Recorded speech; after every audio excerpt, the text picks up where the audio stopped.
çok değerli milletvekilleri, sivil toplum kuruluşlarının değerli başkanları, sevgili canlar, sevgili Ehli Beyt dostları. Bugün görüyorum, her zaman gördüğümüz gibi duygu yüklüsünüz. Burada on binlerce insan, dışarıda bunun birkaç misli insan ve Türkiye'nin her tarafı, dünyanın her tarafı böylesine bir günü anıyor, müştereken anıyor. Dini, ırkı, rengi, cinsi ne olursunuz. Neden bu kadar önemli bir gün olarak kabul ediliyor?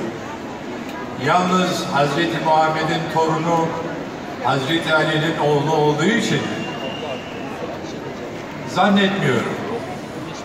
Niye zannetmiyorum? Çünkü Hazreti Hüseyin'in şehadeti aynen Hazreti İsmail'in bağışlanması karşısında Hazreti Halil İbrahim'e yollanan koç gibi Hazreti Hüseyin de Tanrı'nın insanlara, sadece Müslümanlara değil, insanoğluna yolladıkları ve zulme baş eğmemesini söyleyen Tanrı'nın mesajının insanlara iletilmesi olayıdır.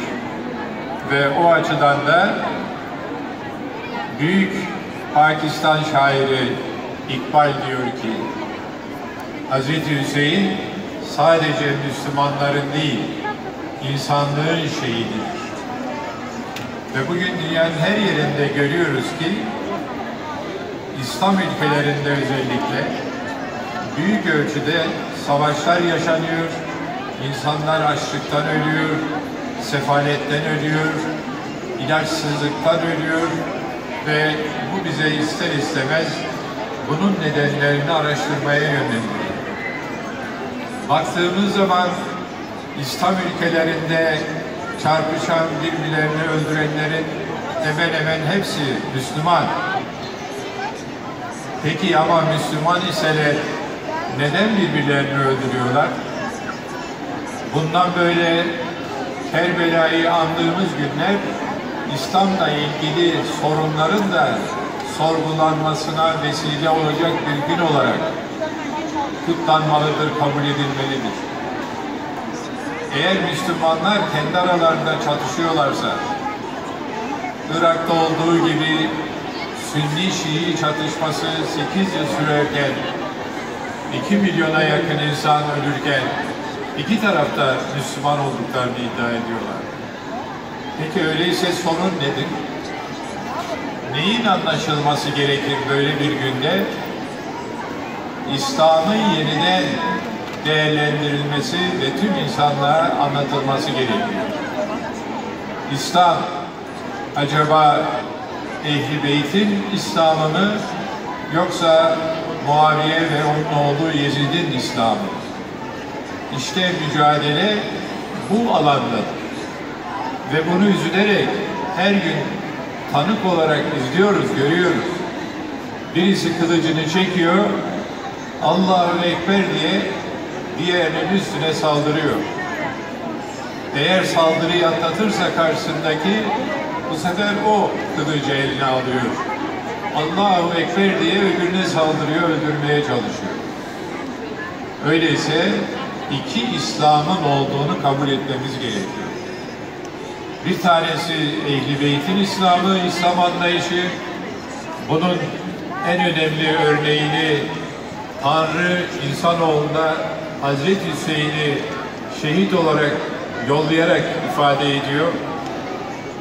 Ve bunu babasının da Hazreti Ali'nin de Muaviye'ye karşı bir tek damla İslam kanının akıtılmasındansa ben senin yaptığın, çizdiğin desiseleri zannetme ki anlamıyorum ama bir tek damla kan akmasın dahi, akmasın diye ben çekiliyorum diyor.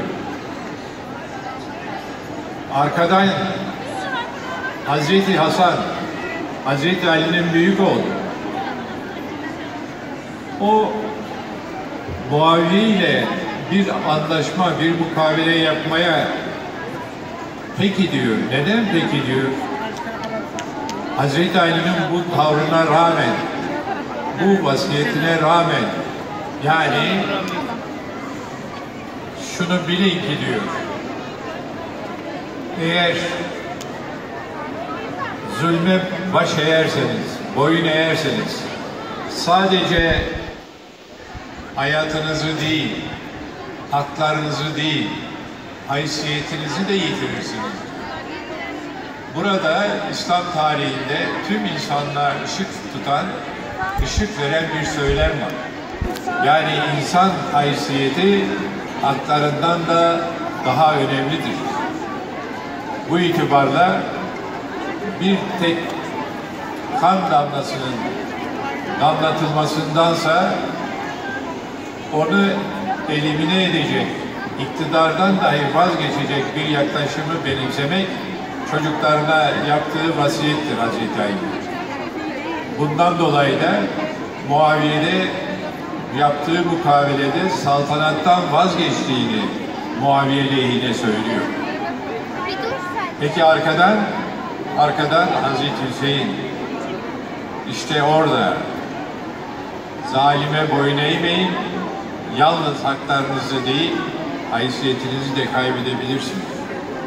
Aslında Kerbela olayı Hazreti Ali'nin çocuklarına yaptığı vasiyetin yerine getirilmesi ve insanlığın unutamayacağı bir hatırayı insanoğluna vermesidir.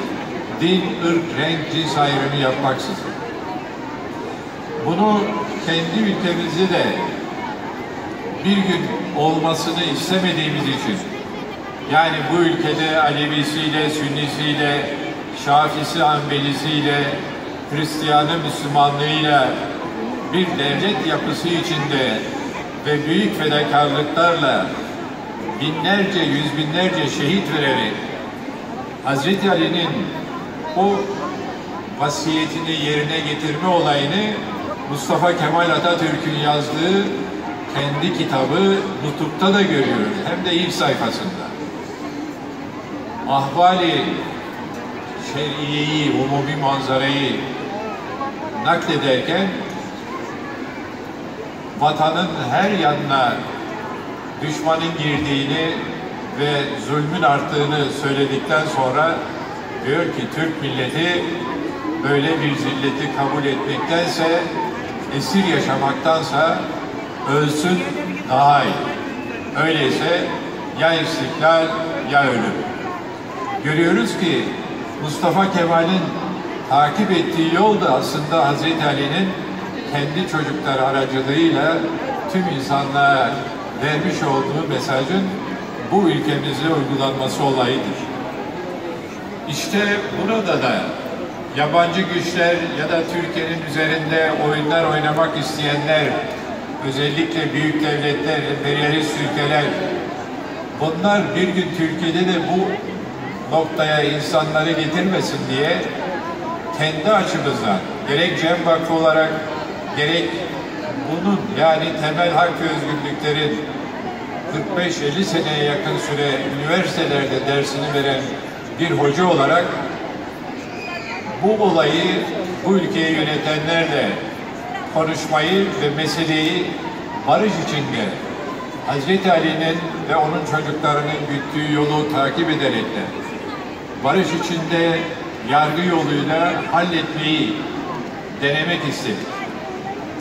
25 yıla yakın süren bir mücadeleden sonra Türkiye'deki mahkemeler tüketildikten sonra bugün dünyada temel hak ve özgürlüklerle ilgili kendi devletimizin de onurlu bir üyesi olarak yetkilerini kabul ettiği Strasbourg'daki Avrupa İnsan Hakları Mahkemesi'ne götürdük olayı. Ve orada 17 devlete ait hakimlerin bulunduğu bir toplantıda 17 ayrı devlete ait onların tabiyetini taşıyan yargıçların oluşturduğu heyette verilen karara göre Türkiye'de Alevi yurttaşlara ayrımcı muamele uygulanıyor ve bunun için de antlaşmanın 9 ve 14.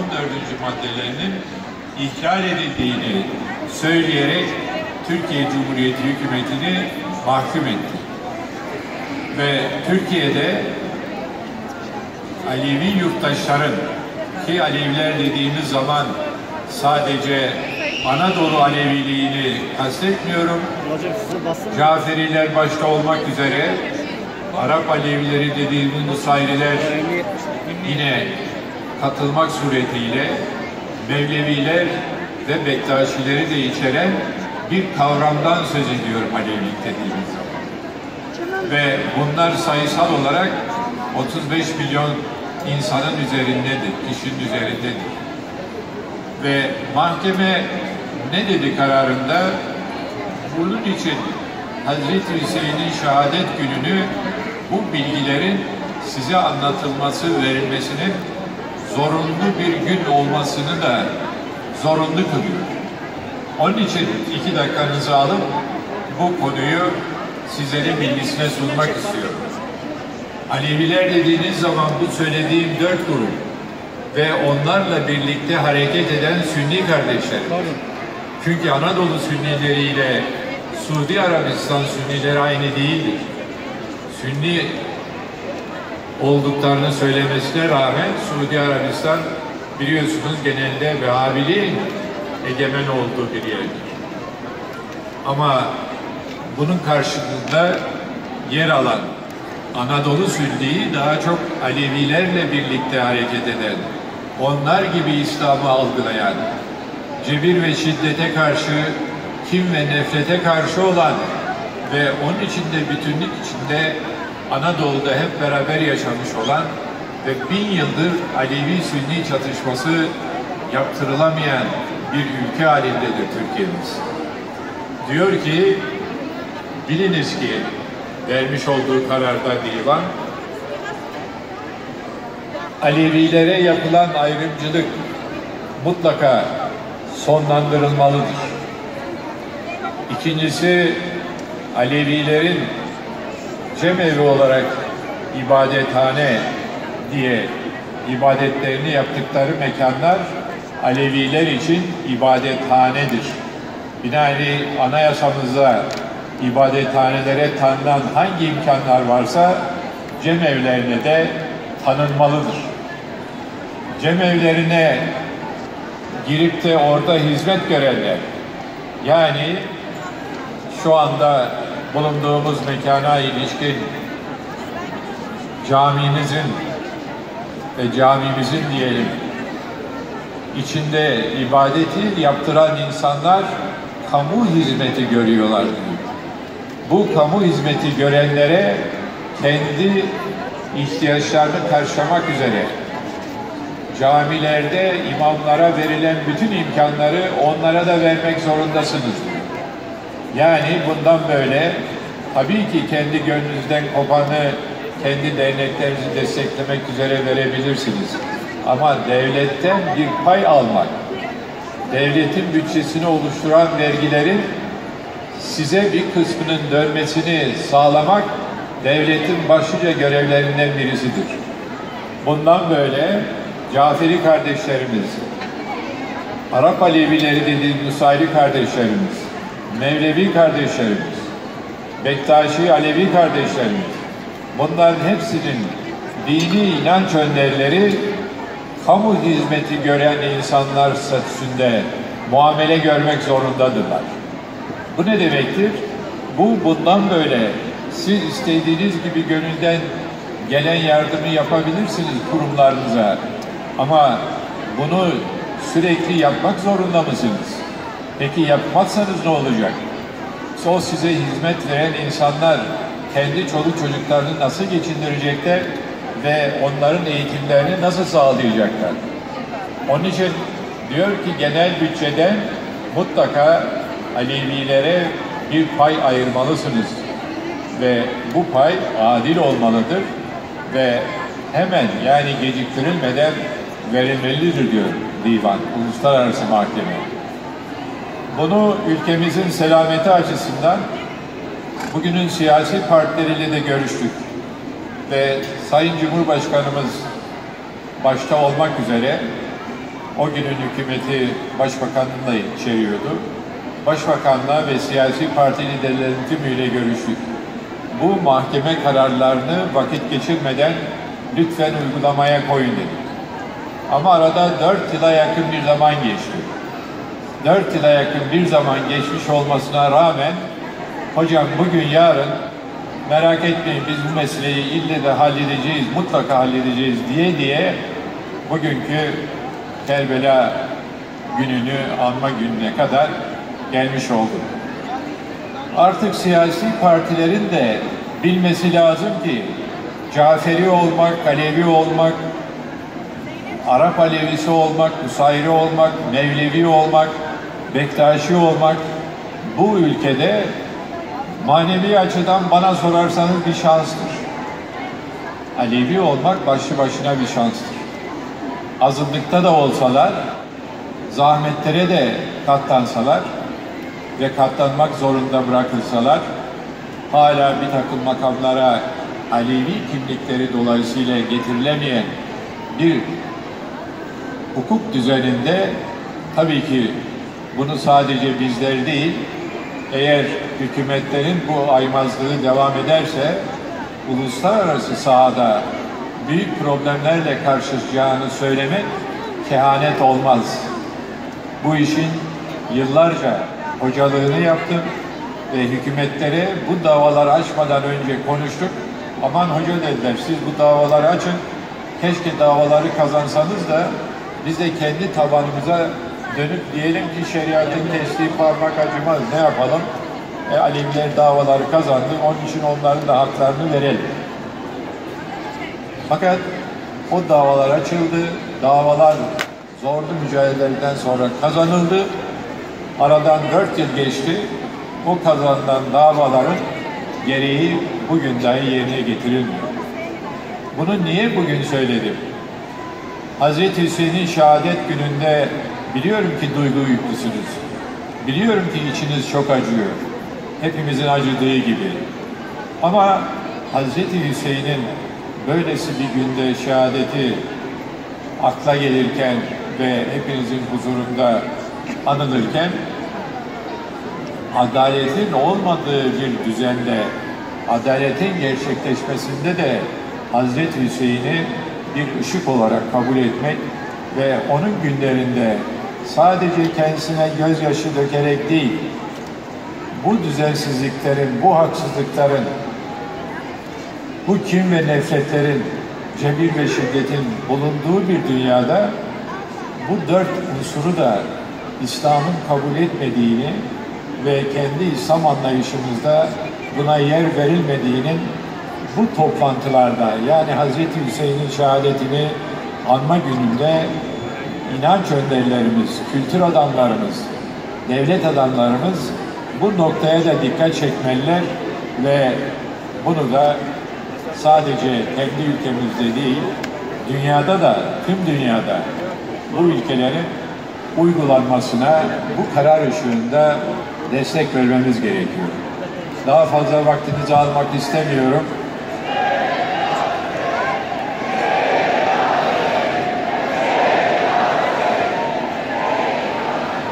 Hazreti Hüseyin'i büyük bir saygıyla, derin bir aşk ile anarken kendi haklarınızın da olduğunu bu ülkede yaşayan herkes kadar sizlerin de haklarınız olduğunu ve devletin herkesin devlet olacak şekilde düzenlenmesini, anayasasında değişiklikler gerekiyorsa yapılmasını sizlerin bilgilerinize Hazreti Hüseyin'in kendisini anarken sunmayı, ona verdiğim, şahsen kendi inanç dünyamda verdiğim bir sözün gereği olarak sunuyorum.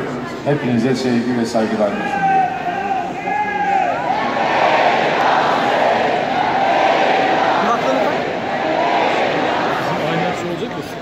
Lebbeyk ya Hüseyin.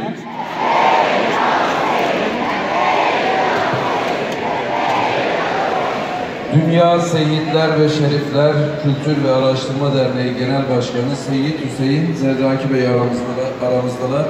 Kendilerine teşekkür ediyoruz. Evet, bu alanda, bu meydanda toplanan Ehl-i Beyt aşıklarının geleceğe bırakacağı en büyük miras olacak olan Zeynebiye Camii ve Kültür